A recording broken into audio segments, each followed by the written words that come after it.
Hello, my name is Sankita Greenwald. I am a 3D artist and this is my second capstone project. In this process video, I will break down how I created this stylized game environment for this abandoned temple in ruins.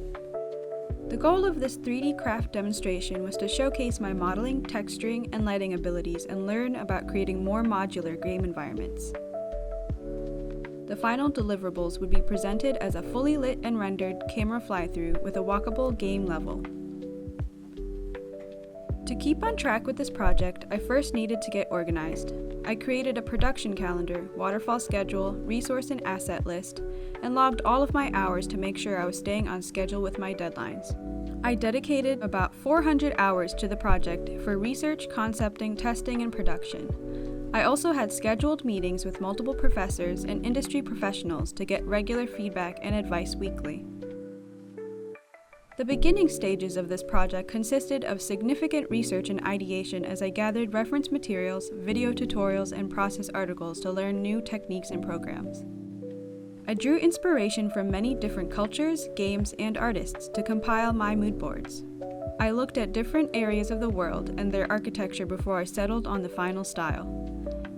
After exploring, I was greatly drawn to the architecture of Indo-Iranian cultures and felt that their styles would lend to a more modular and procedural workflow. I also drew inspiration from European architecture and took note of the similarities and differences between the cultures. I focused on how temples, mosques, and other religious buildings were constructed, taking into account the meaning of different symbolism in spiritual spaces. My original inspirations were largely from games such as Zelda, Breath of the Wild, Palia, and Keeper. Some other games included Kena, Bridge of Spirits, Journey, and Sky, Children of the Light. The concept art in games had a sculpted, soft, and atmospheric look that I was drawn to. And after my previous capstone project, which was mostly hard surface modeling, I wanted to work with more organic sculpting this time. These games served as great references while I decided on the overall style, mood, tone, and story of the environment. They were also helpful as I figured out the gameplay of the level and what to look out for when creating the set. I played Zelda and watched friends play Shadow of the Colossus, which greatly helped while deciding the final layout. I identified the key elements of the different games that I liked, focusing on the prop style, set dressing, lighting, and textures. I was drawn to the overgrown set of Keeper and Zelda, and the vast expanse and mood of Shadow of the Colossus and Sky, Children of the Light. I created many iterations of the space, putting a lot of time into the concepting stage of this project. Working on a large exterior space and keeping the gameplay in mind was a challenge, but after great feedback from my peers, professors, and game concept artists, I focused on the point of interest and built the space around it. I sketched multiple props, layouts, and delved into the story of this temple to solidify the type of space and era I wanted. I created a few isometric views to figure out the layout and style of my environment and do some soft world building before moving into production. My main point of interest was the guardian statue in the middle with a spirit tree. This piece went through many iterations and still ended up slightly different than my final concept art. I knew that it was meant to be representative of the spirit of the temple, so it needed to feel otherworldly. For this project, I used ZBrush, Maya, SpeedTree, Substance Designer and Painter, Unreal Engine, Photoshop, and Procreate. My first step was to create a basic previs blockout with a lighting pass in Unreal Engine to make everything to real-life scale and get the general set dressing and compositions. For materials, I knew I wanted to incorporate Substance Designer into my pipeline and use procedural workflows to achieve the soft look I wanted. I also knew that with such large objects, I would need to make versatile, tileable materials to use in multiple spaces and save time. I made multiple tileable materials including mosaics, tiles, bark, bricks, and more.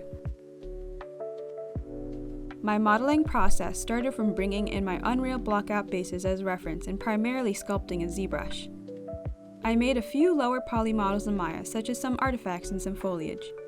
I sculpted multiple versions with the idea of modularity in mind, with different levels of distress from the base shape. This made the set a bit easier to customize. After I was done with my sculpts, I retopologized the props by hand to keep the form and optimize the game environment with low poly assets.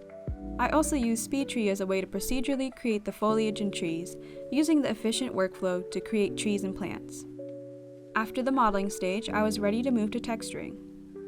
When texturing my props, I baked any details from the high poly sculpts onto low poly meshes. I then used the materials I made as a base with the help of curvature maps, paying attention to the highlights for a more sculpted, stylized look. To add dimension and life to my scene, I added a few effects and simulations. I created an animated single water layer material with parameters to adjust water murkiness, color, ripple speed, and displacement.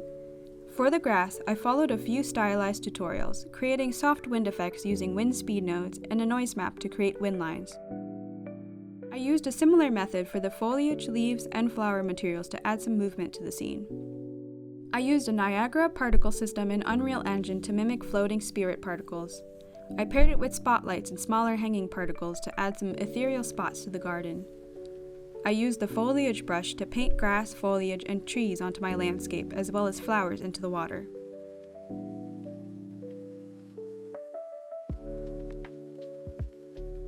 For lighting, I wanted the scene to be at night, calm but still a bit eerie. To achieve this nighttime look, I put in a low exposure cool directional light, a soft skylight, and a sky sphere with a custom starry night sky. I added point lights in the water, as well as a few rectangle and point lights to fill in the darker areas with blue tone lighting.